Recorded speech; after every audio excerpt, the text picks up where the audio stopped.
The Dateable podcast is an insider's look into modern dating that the Huffington Post calls one of the top 10 podcasts about love and sex. On each episode, we'll talk to real daters about everything from sex parties to sex droughts, date fails to diaper fetishes, and first moves to first loves. I'm your host, Yue Xu, former dating coach turned dating sociologist. You'll also hear from my co-host and producer, Julie Krafchick, as we explore this crazy dateable world. Hi, Dateables. Welcome to another episode of the Dateable podcast. I'm so happy I got to see you this week, Julie. We haven't seen each other in person in so long, and I'm so glad that we both got COVID, got over it, and we got to see each other in real life. It's been forever. I was trying to remember the last time we actually saw each other. It feels like I see you all the time because I'm talking to you 24/7 basically and seeing you on video all the time. But it is wild that it's been so long. Well, the last time I saw you, I couldn't talk. Yes. And then there was a time in between that we were supposed to get together and do a double date, but you had like an emergency last minute. Do you remember that? You were supposed to come over. So I finally did our long-awaited double date. And we had the most lavish meal, y'all. It was so beautiful. We went to this new sushi restaurant that Julie and her partner have been to already. And it was such a treat. All four of us could share that meal together. It was so decadent. Like the first thing we got was toro and tartar. Yeah. Toro tartar and caviar and uni. Yeah. That was the first thing we got. I am still dreaming about that. Oh my God. I know Yue loves sushi. Like when I think of someone that loves sushi, you're who comes to mind. So as soon as I was eating that the first time, I'm like, I gotta take Yue next time she's in town. I guess we should give them a shout out, right? Sushi Sato? Yeah. Sato, tomato. Who tomato, knows? tomato. But what is so wild is that when we were at the restaurant, we ran into someone I knew who is part of the restaurant group that started it. And he was telling us there were two other restaurants hidden within that one restaurant. It was so weird. It was like 3 for 1. Well, what I love about running into people in San Francisco is there's always 3 degrees. Always. I feel like it's less than 6 degrees. Like the 6 degrees of Kevin Bacon, it's usually like 2 to 3 degrees. He knew, I would say, probably 4 people that were connected to this podcast somehow. Yes. In one way or the other, whether they were a guest or... Yeah, one of which we no longer speak to or about. We'll leave it at that. It has been a week. That's for damn sure. I mean, the highlight, of course, was seeing you. Low light is all the shit that's going on right now with abortions. And probably like by the time we air this, who knows? We're always a couple days ahead. Who knows if a decision will actually be made? But I feel like it's just been, I don't know. This whole week I've just been not feeling good. And I think a lot of it comes back to that because it's just a direct hit on women's bodies, women's rights, like all the stuff. And, you know, we're talking about taming our inner critic today. Body image is a big component. And it makes me really like think about it too, that the relationship with our bodies is so important to our overall relationship happiness with ourselves and with others too. It's just so disappointing to think about how backwards our country has become. Yeah. We're taking like 30 steps back for some reason, yet we're so woke in other areas. It just doesn't make any sense. This internal push-pull, that's what's driving people crazy. I was just reading about how people are encouraging women to delete their period tracker apps because that data doesn't fall into HIPAA. So they can't. These apps can actually release your data and track your sexual activity as much as they want. We're losing our freedom and also just our choices. No matter what your own opinion is about abortion, you cannot make that decision for a woman. You cannot make that decision for someone else. You can only make that decision for yourself. The government has no right, in my opinion, to be intertwined with our bodies at all. I don't know. I'm just so frustrated because I feel like I definitely identify more liberal, but I'm also like frustrated by far left too. Oh my God. Yes. I feel like, I mean, this is maybe more relevant to SF folks, but I feel like this is nationwide too. And, you know, I'm not going to go on too much of a politics rant because this is a dating podcast, but I do believe like the relationships in our community and our life, like all that go back to the relationships that we have with others and how we're showing up. So I do think it's all interconnected in some way. But in San Francisco, there's a huge recall that's happening with Chesa Boudin. Boudin. I think it's Boudin, actually.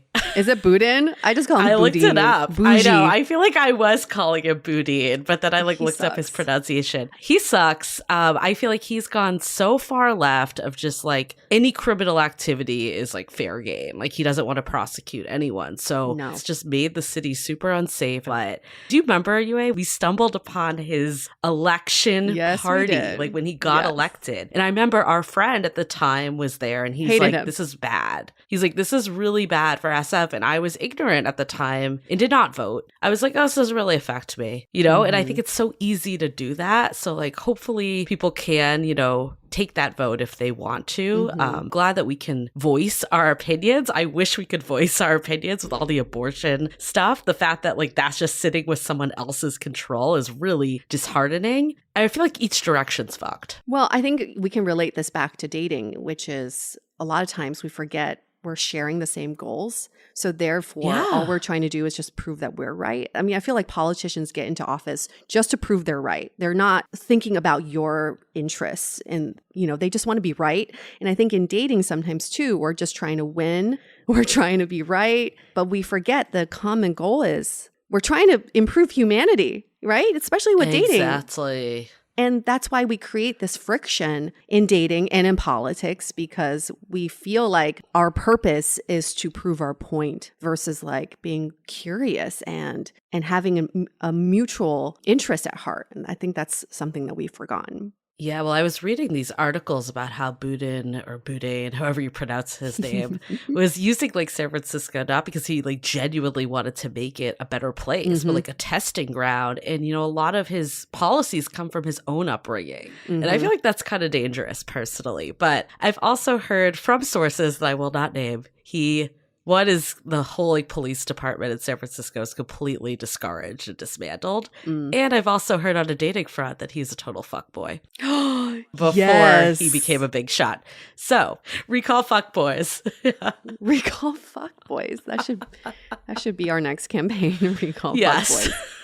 Yeah, sad. It's been a sad week to think about that. You know, talking about abortions and thinking back to the times I was in college, I knew many friends who had abortions or had pregnancy scares, and I can't imagine what their life would be like today if they didn't have that option or if it was illegal to do so.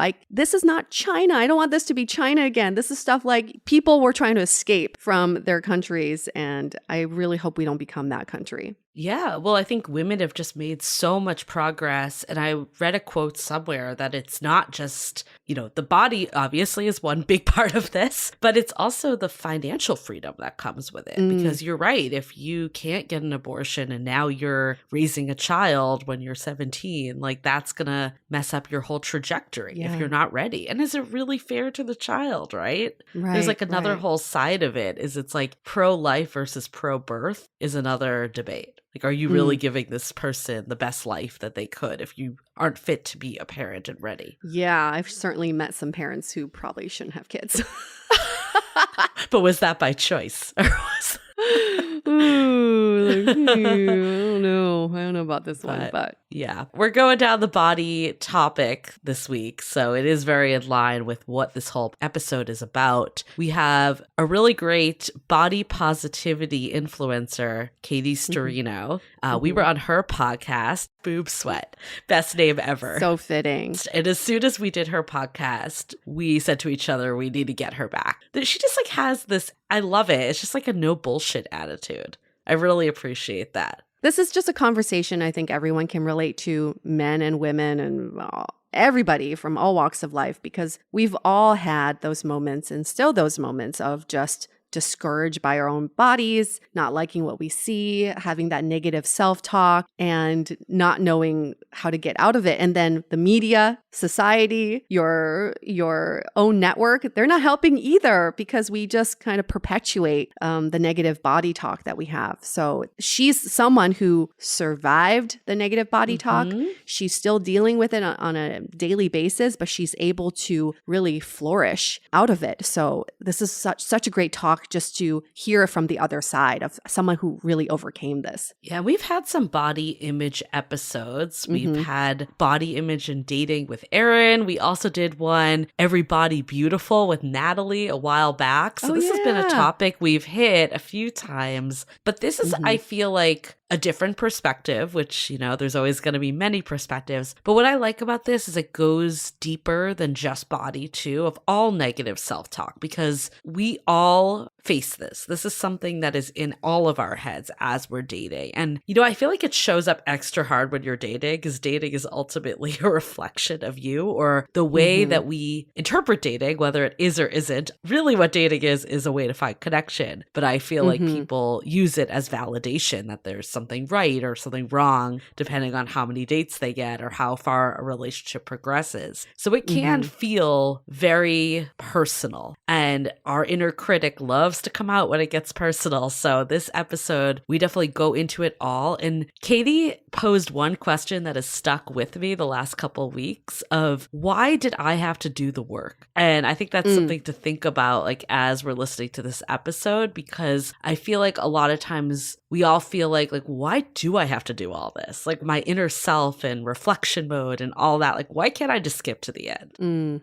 Well, isn't that the truth for dating too? It's like, why can't you just skip to the end? Get into that relationship. Yeah, I think doing the work is so important, but also we as a collective need to do the work too. The onus isn't just on an individual person. We all need to reframe the way we think about body image. And something that really stuck out to me was someone, kind of like an acquaintance, was pregnant a few years ago. And I made a comment about her body saying, oh my gosh, I couldn't even tell you were pregnant. It just looks like you ate a burrito. And she took it to social media, was like, another woman commented about my body, and my body is not for her to comment. Whether I'm small or big or whatever, it's not her right to comment about my body. And I learned my lesson. I apologize. But yeah, I think sometimes at least for me, I just get so comfortable with someone. I feel like I can say these things. Also coming from a Chinese culture, that's the first thing you always say to someone. You always say something about their body, whether they got taller, smaller, shorter, fatter, skinnier, whatever, or darker. You always want to make that comment. It's just part of our cultural upbringing. And I'm trying to undo all of that and know that someone else's body is not for me to comment on. I feel like Jewish upbringing, I had the same situation. Like, really? Every time it'd be like, oh, you got skinnier, you got fatter. Like, there was always a comment about it. And I also had kind of that reality check when we did our last body image episode. I remember I made a comment in our Facebook group, Love in the Time of Corona, around being rail thin. And one of our members, called me in, which I appreciated. I'll give her a shout out, Lori. I remember her saying, this is just as offensive as someone, saying that someone's bigger. And I think for me, I've always struggled with weight and, always wanting to be thinner, right? So I think I viewed it as my own bias coming in, that people that are thin have it easy and, that they don't have body struggles, which is totally false, is what I learned from that. Right. Well, that's why we need this conversation. Exactly. And I hope we have more conversations like this. Yeah. And I feel like the list of things that we can beat ourselves up with goes so much even further than body image. I feel like so often we talk about this too on dates. A lot of times you're thinking about how am I showing up and, almost self-critiquing. But that is kind of the opposite of connection, ultimately. If you're sitting there just thinking about yourself, how are you connecting to this other person? But it's so easy because you want to present well and you want to make a good impression. Exactly. But, yeah. Yeah, let's do it. Let's get into it. But before we do, a few announcements. Definitely share this one with a friend. This is, I think everyone needs this. Regardless of what you're going through, you will relate. Like we said, everyone has something that they think is getting in their way with dating and just, how they show up in general. So share this with a friend who will benefit from it. And other announcement, follow us on Instagram at DATEABLE Podcast. That's where we put up clips. We'll be putting up a clip from this episode. You get to see our guests. You get to see us, or you can go to YouTube also. Or TikTok. We're trying to grow TikTok. We don't have much of a following at TikTok, but we would love to have a following at TikTok. Another announcement is my partner and I really like Julie's partner. It's an important announcement to make. He's a very cool guy. You know, sometimes when you meet your friends' partners, you kind of have to just be nice and maybe the conversation doesn't flow. I think with your partner, it just felt so comfortable and so easy to talk to him. Yeah. So social. I like that. I like someone who's just like easygoing and social. Well, you met him before, but you were just like not in a good place then. I mean, I liked him then, but at the same time, I was struggling to talk and you know, breathe. So go back to like, I'm thinking about myself right now because I can't even focus on there were other priorities. Just trying to stay alive. That is always great to hear. I mean, obviously, I like your partner too, but I've met him many of times. So, so yes, you got the UA seal of approval. He will be so happy to hear that. He can put that on his resume. He's like, is Yue gonna grill me like last time? Because Yue like pulled up her phone asking questions because she could not speak. Yeah, I was typing questions on my phone for him the first time I met him, and I had some questions in mind. But this time I was like, you know what? It's been over a year. There's no point in grilling. There's no grilling. It's a little late for grilling. So we'll just eat some good food. Yep, that's better. Leave it that's at that. Better all around.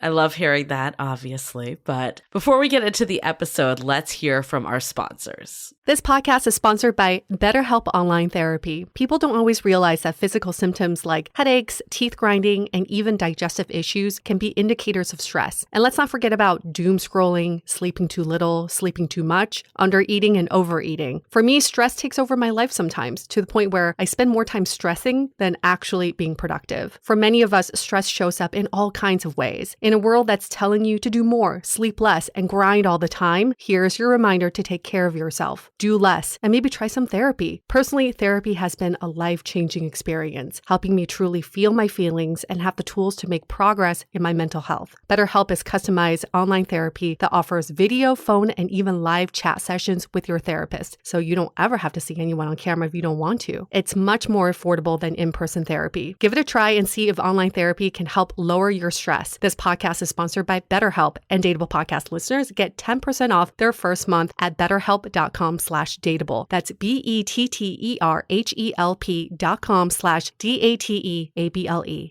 Okay, let's hear it from Katie.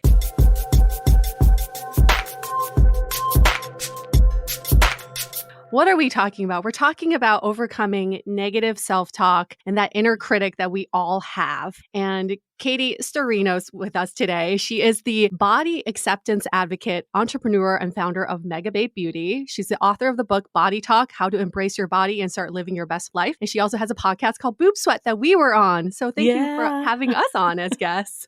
Hello. How are you? I'm great. We are so excited to have you. You are great. You are great.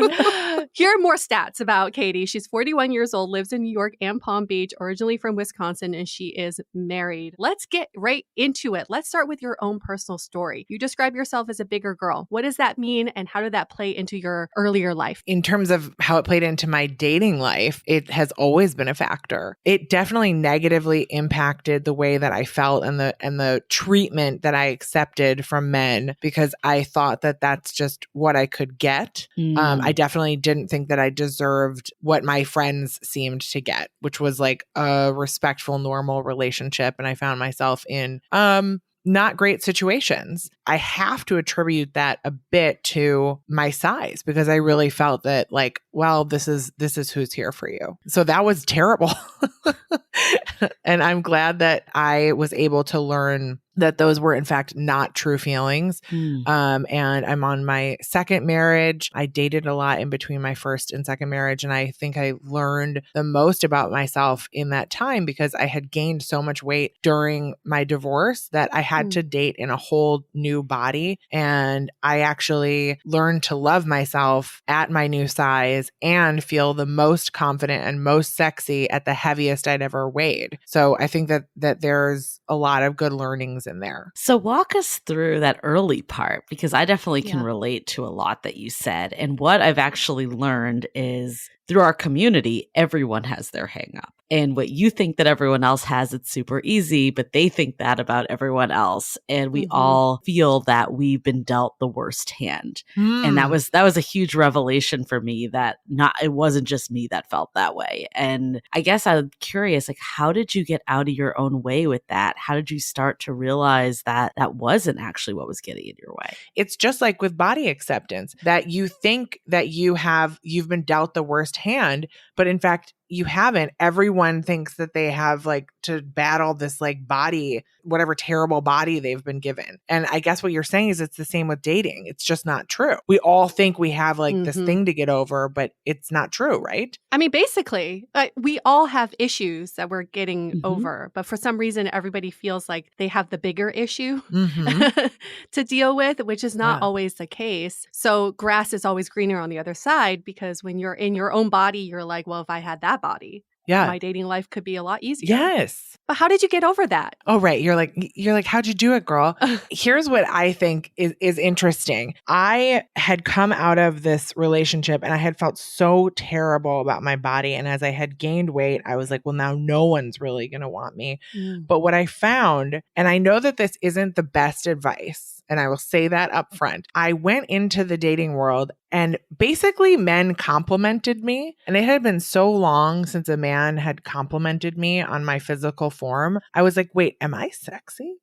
Because I thought I just was like a shoe. And then I was like, wait. So I kind of let that outside validation, which is not the correct thing, come in and like show me that I should maybe dig more into that sexy vibe. And then I went on a journey and, like did the whole thing. I like bought lingerie. I wore lingerie for myself. I looked in the mirror. This was during my body acceptance journey as well. So I would say that was a big part of it. And really, to go back to what you said before, I thought that just thin people were happy with their body. And so if I could just get thin, that's when I would feel happy. But when I realized that wasn't true, that's when my light bulb went off. And I started to do this body acceptance work because I wanted to help all women feel comfortable in their body just today, right now, as they are. So how old were you? Like when did this body acceptance period start for you? Started, so I'm 41. So if we do the math, I would say I got divorced at 35. Okay.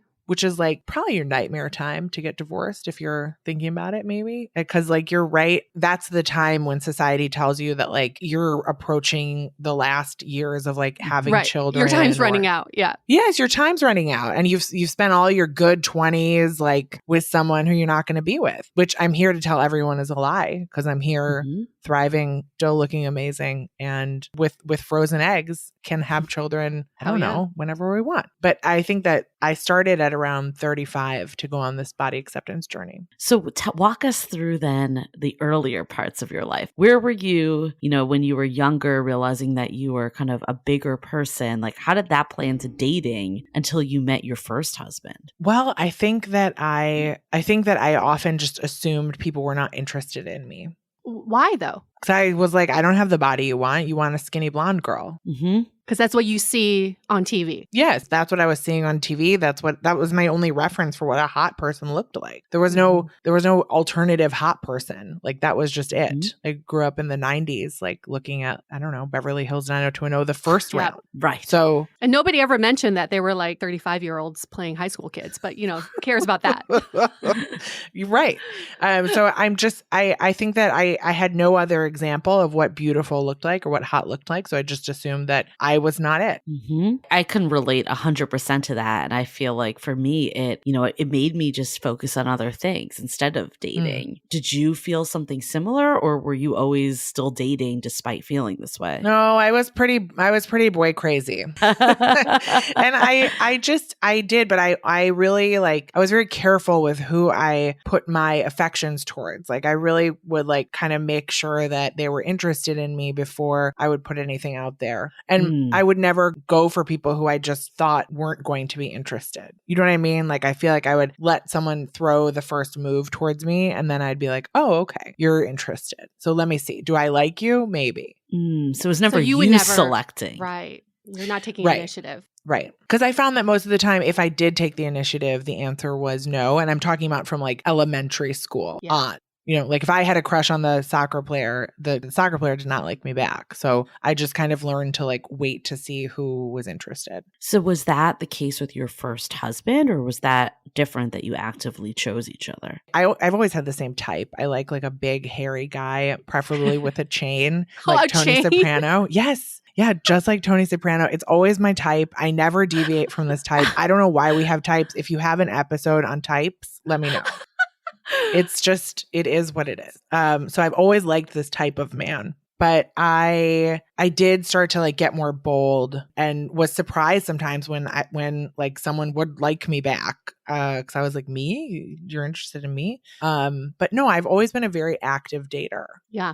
And then how did you meet your husband, your first husband? First husband, met him through friends. And was it right away romantic? Yes, it was right away romantic because my friend said, you're going to like him a lot. He's your type. And then his friend told him that he was going to like me because I was his type. And we did. We really felt strongly right away. So did you tame this like inner critic by the time you met him, or was it still showing up for you, and in what ways? I guess it was still showing up because while I accepted the love and I don't know, compliments and things from that person, I don't think I ever fully felt like I deserved it. Like I deserved love. And then when you feel like you don't deserve love, you can actually start having like the opposite stuff come towards you. Mm-hmm. And I feel that I attracted probably a lot of negative comments and negative feedback about me because I didn't have that inner confidence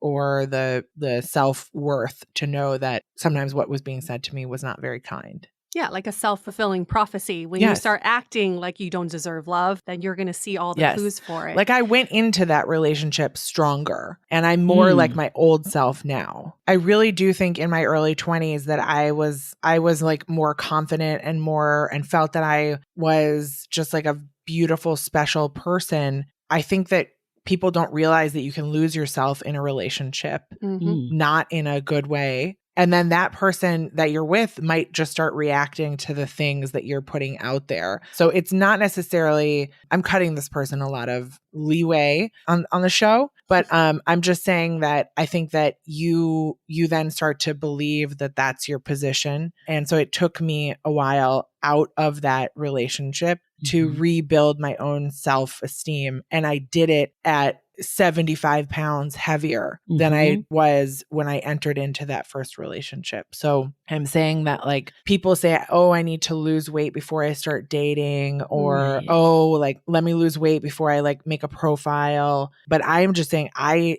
did it. I got out there at my heaviest weight I have ever been. And I killed it. I killed the game. Yeah. So, okay. So I'm like so interested in this. You were confident in your 20s. Like, yeah. I still accepted bad treatment in my 20s though. Okay. I don't know if I accepted bad treatment because girls can accept bad treatment or because I specifically had like some deep, low self-esteem issues. I don't know. We have not worked that out. I welcome your feedback though. You know what I'm saying? Like I'm in a room with a guy and there's like a used condom in the corner and I like still stay for the date. Okay. So that's what I'm saying. Like are most girls leaving or are they like staying? You know, I think a lot are staying. I think it's staying. That's comforting. That's comforting to hear. But they're staying because I think there is that self-esteem side of it. And the other side is just being like exploring, how do I feel around this sort of toxic environment?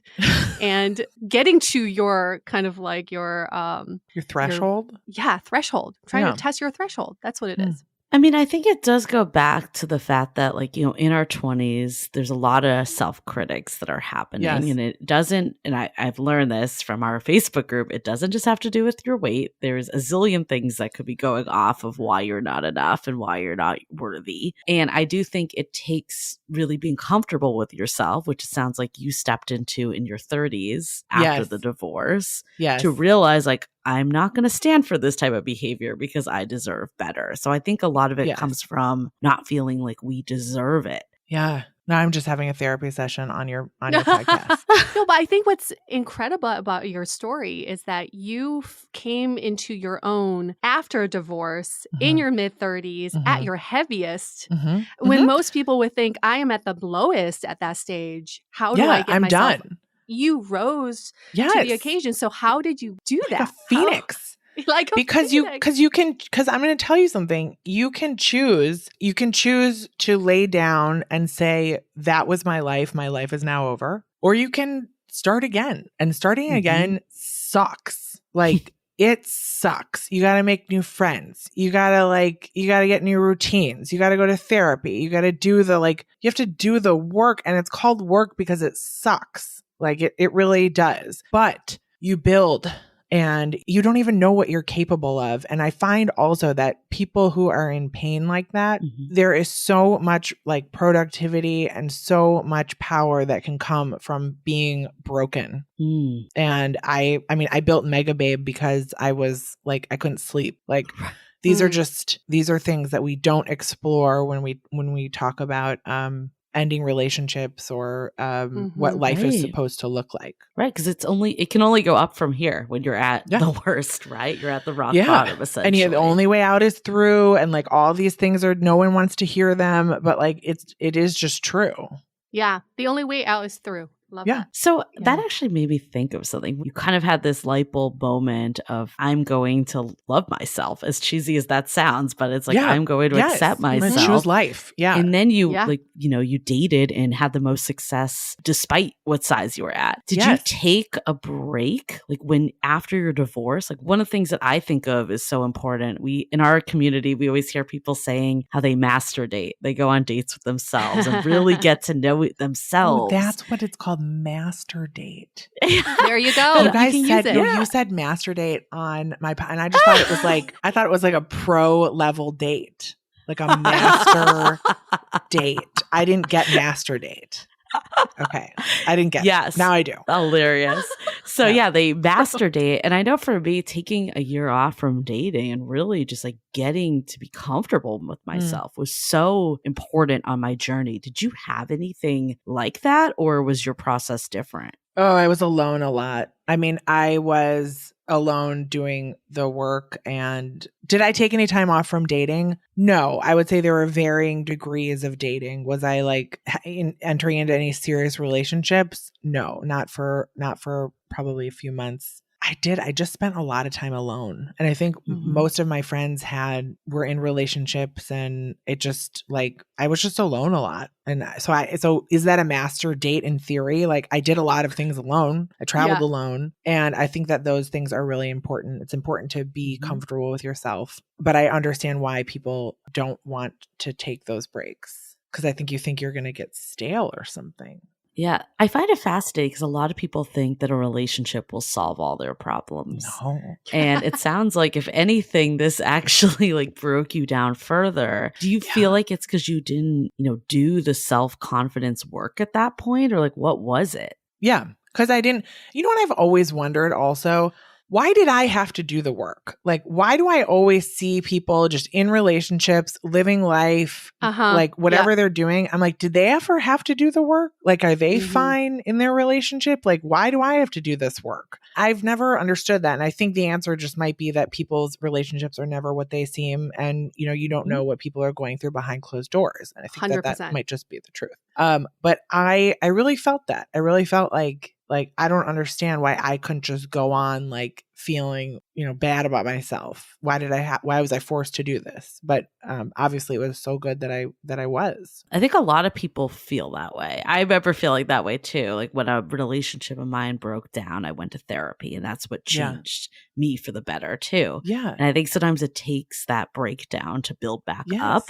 And you always think too, like, why am I the only one that has to do it? Yes. From this podcast, we've realized that is what, builds healthy, sustainable relationships. And, one piece is you never know what's behind closed doors, but also it's how much are you keeping in? Like, how much is that inner voice criticizing you all the time Yeah. versus like you're able to work it through and not hear that. It's interesting when the inner voice is bad and you are, because I was reading through some DMs that I got yesterday about a post I did on panic attacks, and a few women messaged me saying that their panic attacks got worse when their husband became verbally abusive and or was very critical. And I find it so interesting that women, we think that because you're so in it, that you have to stay connected to this person and you can't free yourself, because like, what are you going to do then? Start over? I really feel for people. And if you're out there and this is connecting with you, you can move on and you can find yourself, and you don't have to live with that kind of criticism. And I think that it broke my heart yesterday, and I just wanted to say that out loud. Well, don't you think the same can be applied to your own abusive relationship with yourself? Right? Yes. That's where the inner critic comes from. Well, that you have a little bit, maybe less control. I don't know. It depends, because you can walk out the door, but you can't escape your own mind. Right. And I don't even think people realize that they're in toxic relationships with themselves. They don't. No. They don't. Yeah. But what's your theory on this? Do you think that our inner critic will always be inside ourselves? It's just how we want to deal with that voice, or can we actually squash it? Get rid of it? I think that you can change your inner critic into your inner cheerleader. I do. I really just think it's about training that muscle and rewiring the conversation that you're used to having, which is why I'm going to bring up my book, Body Talk. I really talk about noticing when you say bad things to yourself. And then the way that I change that is just by cutting it off with the word nope. I just say, if I start to go down a rabbit hole and I start to say things that are not kind, I just say nope, and I cut it off. And I think after a while that nope becomes faster. And I'm sure there are other techniques and ways to do this, but this is just what I have found helpful. And you really do start to control that dialogue, because I think I used to say very rude things to myself 10 years ago that I would never say now. With a totally different physical form. So how did you learn to say nope? Like, how did you learn to say, I'm not going to take this anymore? This is not accurate. It goes back to that big light bulb moment I had, what you said about people with the dating, that everyone thinks that they've got like this like long road to walk because of something about themselves. They have a really hard time finding someone to connect with, which is not true. It's just that everyone feels that way about themselves. Like you just said, everyone doesn't like their body. And when I realized that the thin women didn't like their body also, then I said, what is the point of hating myself and beating myself up and punishing myself for the cookie and making, and, got to go out and do 2 workouts because I've got to be in a swimsuit tomorrow. And this whole hamster wheel of insecurity and torture that I had in my brain, I found that there was no point to it, because when I realized that once I got to that goal weight in quotes, I was still going to hate my body, then I wanted to spread that word. Can you recall your lowest point? Body wise?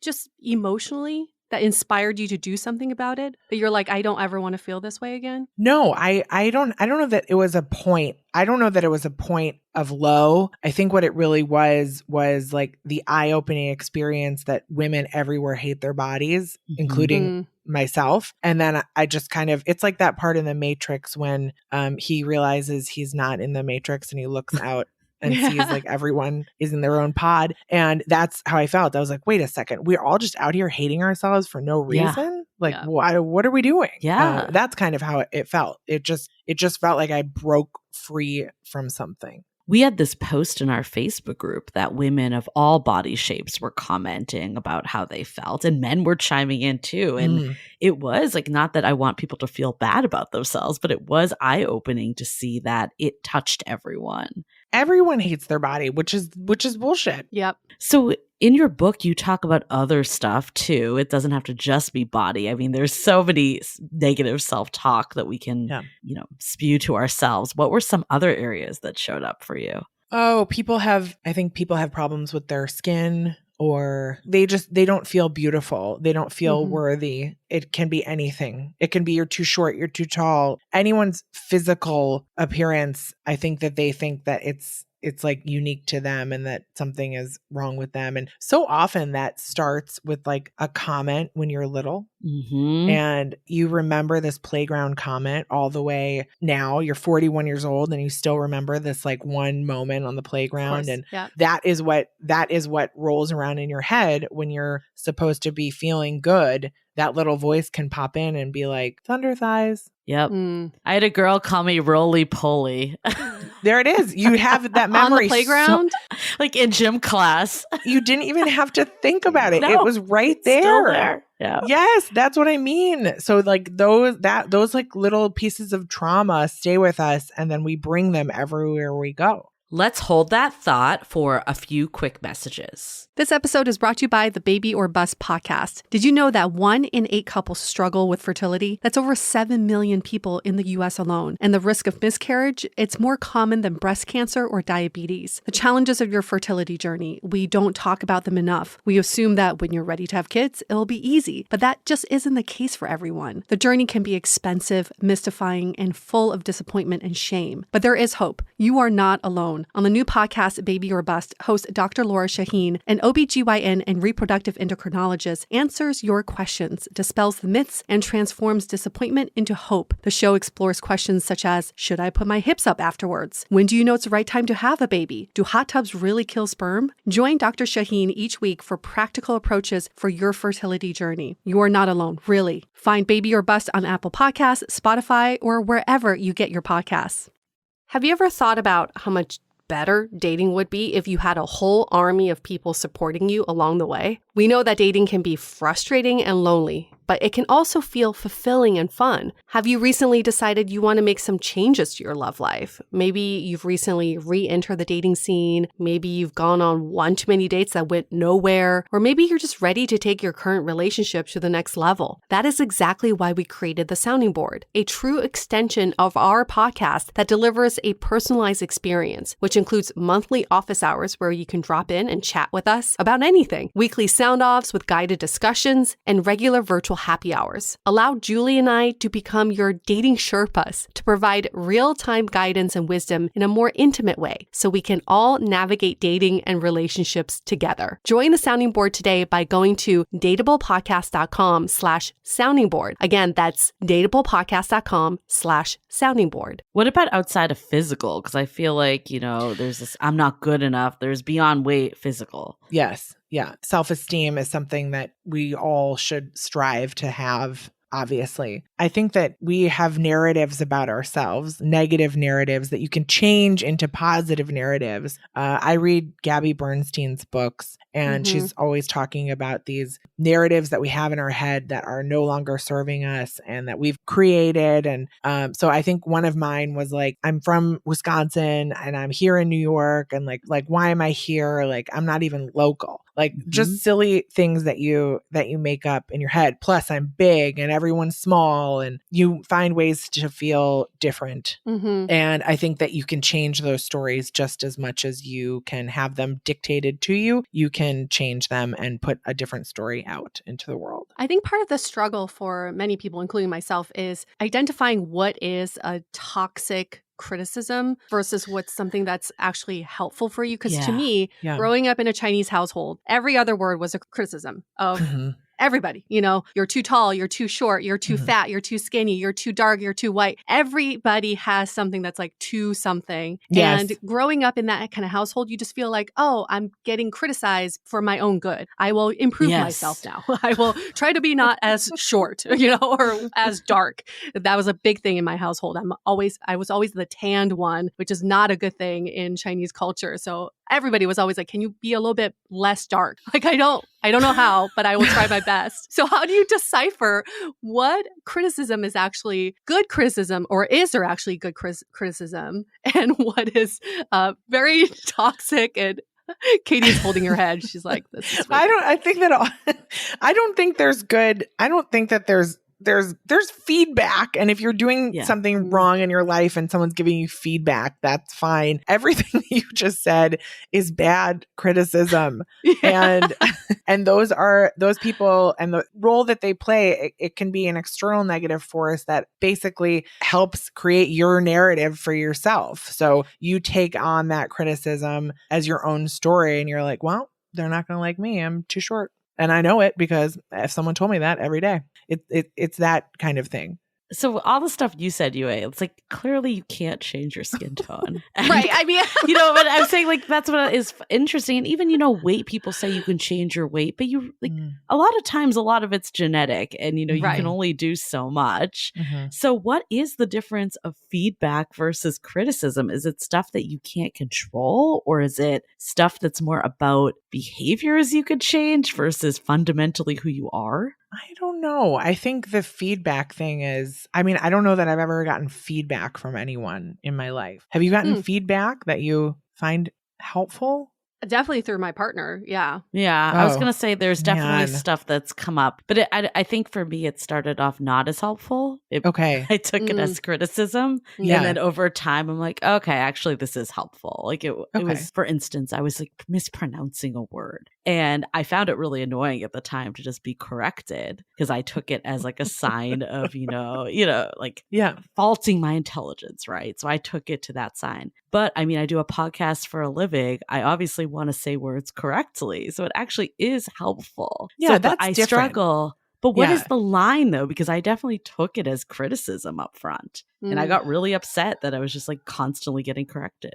What is the line? That's a great question. I think it's more about the way it makes you feel, but you felt attacked. So I don't know that I can really. And I know that when like my family has in the past has tried to give me feedback about my weight, that definitely is taken as a criticism. So I don't know that I can tell you the answer because it really depends on maybe your own. I don't know. This is a great question. So maybe in an ideal world, we can take every piece of criticism as you can either accept it as feedback or you can just kick it out the door if you are confident enough to make those two distinctions, I guess. Yeah. But I don't like that because it's giving leeway for someone to just keep saying comments. That's true. That's unheard. True. I don't know. I'm struggling with the line too. Trust me, this is something that goes through my mind daily. Like, what is that line? And I think so much of it's how it's said too, Yeah. And are you in a place to receive it? I don't know. I feel like for the longest time, my parents were like, get a real job, get a full 9-to-5 job. And for so long, I was like, shut up. I'm going to do my life the way I want to do it. And then I finally got a 9-to-5 job. I was like, I kind of get it. Not what I thought you were going to say. Right. So I think to me, it was criticism, but at the same time, it could have been feedback. What were you doing that was not 9-to-5? Everything but. I was trying everything. That's the thing, though. There's some truth in all of it, right? Like, that's the thing. There's the stability that maybe would actually be helpful for you at that example. But I think until you're in the place to hear it, it's almost not going to sit that way. You had to come to terms with the fact that you were like, maybe I should explore a 9-to-5. Mm-hmm. I don't know. I almost feel like same for like weight loss or something. Like until you're in the place that you're like, I want to get serious about working out or doing it, people just telling you stuff isn't going to really help. That's true, especially with the body. They're probably telling you stuff that you already know. Well, you already You're know. like, duh. Yeah. I know this. Yes. But it's like they think you don't know. It's the same thing when you go up to someone who's struggling with acne and you and to say, have you ever tried a medicine? Like to someone with acne. Right. It's like, yeah. the fuck? No shit. Yeah. Thanks for that idea. I hadn't thought about it. Oh my God. Yeah. And I feel like people all the time just think that the person must not know. Right. Which I find very interesting. So is it a confidence thing or is it, because I'm just thinking about what you said. We asked you, like, what is this pivotal point for you? And you were kind of like, there wasn't a pivotal point. There's just one day that my mindset shifted. Because I realized what was I working towards, and I was working towards self-love in my head. But unfortunately, when I realized that there was not going to be any destination for self-love, like if I got to a size 8, was I actually going to feel better about my body? Certainly not. not, because this size 4 and the size 2 and the size 0, they all hate their bodies. So what was my point of living in such a negative space? That really was a light bulb moment. I mean, I guess you call it a pivotal moment, but it wasn't, nothing happened. I actually really like that, because I think it actually answers some of the question, the difference between feedback and criticism a little. I'm just tying it back. I just had a light bulb moment myself. Okay. It's if you can get really clear on your purpose and tie it back to that. For instance, UA, yours about stability, right? You are open to exploring a 9-to-5 because you're like, yeah, I do want stability. I do want that stable paycheck or whatever. For me, maybe I can become more open to correction of words because I do want to be a better public speaker. You know, I think if we can keep in mind what our, North Star is. Yes. And then if we, can also be confident to say, actually, this isn't accurate about me. This isn't my North Star. I will not take that criticism. Yeah. I think also there's, with the body stuff, it's interesting because people are like, if you want to lose weight, you'll lose weight. Or someone in my life approached me and said, when you're ready to lose the weight, you will. Oh my God. And I was like, oh, okay. Thank you. And I think that this is something that I think I'm still in the process of. I am still learning how to move my body and how to eat for health. Like, these are things that I'm still working on. And to do anything different than just going through and learning this process would be to go back to diet culture, would be to go back to like my old ways of thinking. And that's not what I'm trying to do. I'm trying to learn to live. I'm happy with my body. I'm happy with my size. Do I need to like get more in shape for strength, for like getting older, for like muscle tone, for picking up boxes, for like walking up the stairs? Yes, I definitely do. But that's my journey right now. It's not about fitting into a pair of pants. So I have to keep on that. I have to keep learning on this journey. I can't turn around and go back to like an old way of thinking, I guess. That's so key. It's understanding the why and not the why now. Right. And I think that's the problem with like diet culture and like the fitness industry in general is like fitting into your wedding dress. Yes. You have a big birthday coming up. Yes. Summer bikini season's coming up. If you keep thinking in short-term goals, then you're never going to reach your long-term goals. I think the longevity part of it is really important for health and for, I guess, all the criticism or feedback that we do get, we have to think about like, what is the long-term benefit of this versus like, this is a short-term fix. Yes. But for you, someone like you built such a strong brand, and I know Drew Barrymore loves you, and you've really put yourself out there, and you have such a strong social media presence. I'm sure you get all kinds of comments all the time. How do you brush off, or how do you deal with the negative comments that you may get? Well, the negative comments, so it may surprise you, but I do not get affected by the negative body comments. I really don't. And I think that is because it's a product of me being comfortable in my skin, knowing what I'm out there doing. And if like one hillbilly wants to come on my like, can you say hillbilly? I don't know. But I'm like, probably going to offend somebody these days. Yes, but like if some, the reason I use that term is because it's usually a weird man with like 2 followers who's like has like a gun and hunting stuff in his profile. And so I'm just saying that it's not typically women. It's usually someone like that comes in. And I guess what I'm saying is that person's opinion does nothing to me because I know that I'm here with a bigger purpose and I'm serving a bigger community. And every day for every one comment I get from a man, I get 25 comments from women telling me that I have changed something about the way that they think about themselves. So I'm here for that. And that is what really fuels me. I would say if someone wanted to really get to my core, you could talk about my business. I would be really sensitive about my business because I feel like that's probably something that's new and even though I've been doing it for 5 years, it's more like so much competition in it and like it's something I've never done before. So if you wanted to really hit me, you could hit me in other places, but you can't hit me there. You can't tell me my husband and I aren't in love because like these are things I know. But like is my brand like a top seller at Ulta? I mean, yes, but like also You know, like these are the things that I get. By the way, Thigh Rescue is number one selling SKU in the bath section of Ulta. Yes. Nice. But I'm just saying I'm very competitive with my business. We hear this, all the time through commercials and the media. People love talking about being comfortable in your own skin and be confident with who you are. Yeah. What does that mean? When is a good point to say, I am comfortable in my own skin? Because I think it's the thing that you know. So like I said about like the comment, if someone's like, you're fat, I hate your body. I'm like, okay. Like that's like, I'm fine. Like, or if someone was like, you're in a fake relationship, I'd be like, okay. Like, but I'm saying you have your things in your life that you feel really solid about. And I think that's what I interpret comfortable in your own skin is, because you kind of know who you are, but that doesn't translate across every category of your life. I don't think you can feel like you're really good at business, but a really bad mom. Yeah. Or vice versa. Like it just, which parts of yourself you feel comfortable with, and then parts that you are working on. I mean, I think this is a never ending process where there's always areas. It's true because boom, like I think you accept yourself and then you change again. You have a kid, you get older, you may get sick. Like there's so many different things. And that's part of body acceptance, is being open to riding the wave of just not being one thing.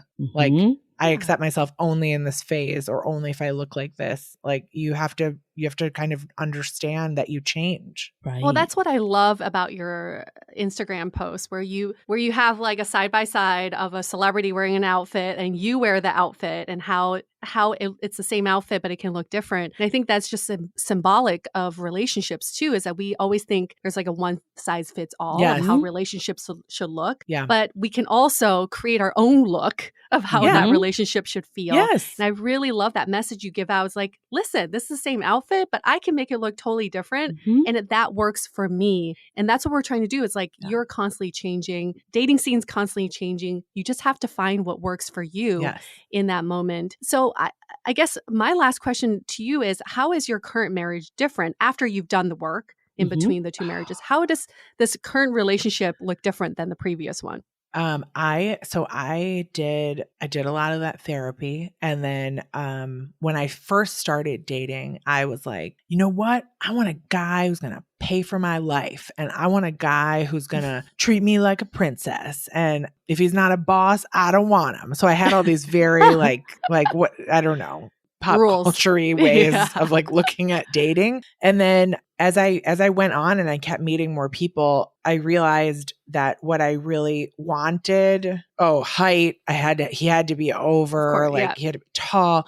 What I really realized is that what I wanted versus what I needed were two very different things. And what I needed was a cheerleader, someone who supported and was like interested in my career and my life and was rooting for me, and someone who wanted to spend time with me, and someone who really understood me and loved me and just wanted to be with me.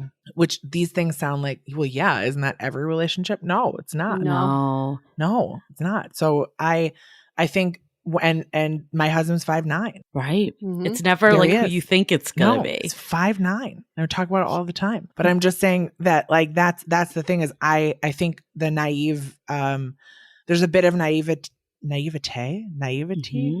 Nope. Naivete, I think. Julie, I'm saying a word wrong. I know. Yeah. I think my boyfriend will correct you later. Don't worry. I think that you can be naive going into the dating scene thinking like these are the things you want because this is what you like saw in a movie and those are the feelings you want to capture. But what you realize at the end of the day is that marriage is long and you need a partner who can like fulfill like the real things that you need, not the like fake things that you think you need. But does he look like Tony Soprano? Oh yeah. Hell yeah. Okay, all right. Some things you're not willing to budge on. I think this is such a good tie-in. I mean, this conversation's been incredible. I think the tie-in that I have is the takeaways from what you just said about your husband and just throughout this whole convo is clarity. I think clarity is so important in taking that beat, and sometimes that involves spending time by yourself. I think that is a common theme that we hear. We think that we have to always be filling our social schedules and lining up date after date. But sometimes the best thing is to take that beat, get the clarity. What is it that I really want? What is it that I know about myself? What are the areas that I want to improve on? And that's how, you can be confident and you can take criticism or take feedback and interpret it a certain way and get these voices out of our heads, because we all have them. And I really think until we can address them and stop thinking about it like, oh, why am I having to do this work? But rather, I am so lucky that I am going to be doing this work because it's going to actually set me up for the rest of my life, that I'm not in a constant hamster wheel battling these demons and letting people take me down and being unhappy in relationships. And, relationships don't make you happy unless you're happy. And that's something that we've all heard way too often. And it sounds cliche, but it's totally true. The clarity. Yeah. This was a therapy session. I think that just you can apply that to every part of your life. Slow down to speed up, I think, is always a big one. Yeah.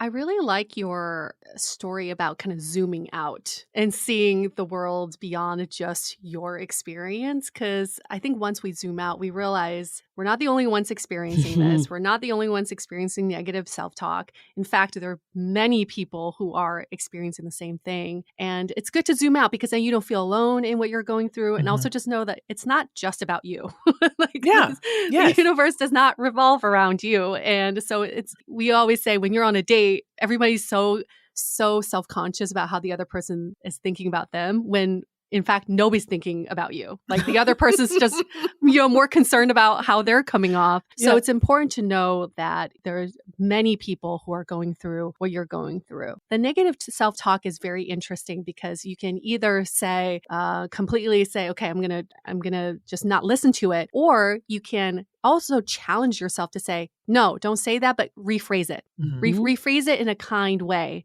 so that I can receive it in the way that you intend it to. There's nothing wrong with like challenging ourselves to rephrase how we speak to ourselves. I just feel like kind of if anybody wants to, after this episode, think about what's one takeaway that I can get from this conversation is that we are constantly changing and evolving, and we can't feel like how we feel today is going to be the same as how we feel tomorrow. Same as when we start dating, is that we constantly are like trying to see our partners in the lens of today when we have to know that they're also going to be changing too. So we put so much pressure on dating today when we should really think about like, does this person want to date me like for the long term in terms of like the constant, like the changing of who I am versus just, criticizing me or thinking about me for today. So I really love that. And the evolution of who we are is important to take note of. Yeah, I think you just sparked something. And Katie, you said it earlier of like, what is the why for me? And I think that's important because it doesn't mean that you always take something at face value, but can you dig a little deeper into it instead of saying like, you should lose weight to fit into the dress? It's, I want to be healthy. I want to be able to lift something or age better, all of that. And then that allows us to, still love ourselves, who we are, but also have a growth mindset, because I think it can be dangerous too if you're just like, nope, this is who I am. I'm not changing. I love myself the way I am, because it doesn't allow you to get better too. But it is a balance, because you don't want to always be thinking like, I need to be a different person. Like this is who you are. What are some ways that's going to help you be that best version of yourself, but in a way that ultimately fulfills that why for you? Yes. Wonderful. Well, Katie Sturino, where can people find out more about you? You can follow me on Instagram at Katie Sturino, or you can check out my products, Megababe, at Target and Ulta. Awesome. Love it. Well, thank you so much for a lovely conversation and for sharing your journey. We're always talking about the J word, journey. And that was lovely. And for all of our listeners, if you want to be on this journey with us, we really appreciate a review in Apple Podcasts. 5 stars and something really nice. Katie knows this too. When someone leaves you a nice review, it makes you feel good, right? So boost that self-confidence, yes, right? Yes, be on this journey with us. And on that note, we're going to wrap this up. Stay dateable. The Dateable Podcast is part of the Frolic Podcast Network. Find more podcasts you'll love at frolic.media/podcasts. Want to continue the conversation? First, follow us on Instagram, Facebook, and Twitter with the handle @DateablePodcast.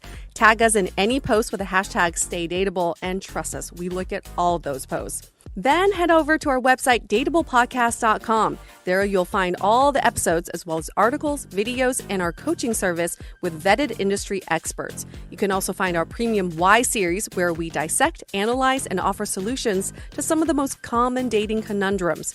We're also downloadable for free on Spotify, Apple Podcasts, Google Play, Overcast, Stitcher Radio, and other podcast platforms. Your feedback is valuable to us, so don't forget to leave us a review. And most importantly, remember to stay dateable.